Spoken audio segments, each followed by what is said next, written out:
আল্লাহকে মানলে জান্নাত। আল্লাহ কয় না, তিলকা হুদুদুল্লাহ ওয়া মাইয়ুতিল্লাহা ওয়া রাসূলাহু, নবীকেও লাগবে। কথা বলুন ঠিক কি না?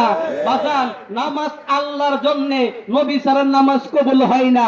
নামাজের পূর্বে আযানের প্রয়োজন হয়। আল্লাহ কয় নবী তুমি ছাড়া আযানও কবুল হবে না। আযানের মধ্যেও নবীর নাম আছে না নাই? আমার আল্লাহ কয় আকামত দিবে নামাজের আগে, নামাজের মধ্যেও নবী তোমাকে লাগবে, তোমাকে ছাড়া নামাজ কবুল হবে না। এই জন্য আকামতের ভিতরেও আমার নবীর নাম আছে না নাই? বাগান একজন মানুষ মুসলমান ইচ্ছা করলেই শুধু লা ইলাহা ইল্লাল্লাহ দিয়ে কালিমা বানাইতে পারতেন। আমার আল্লাহ কয় ততক্ষণ পর্যন্ত হবে না যতক্ষণ পর্যন্ত পাঠ করবে না মুহাম্মাদুর রাসূলুল্লাহ।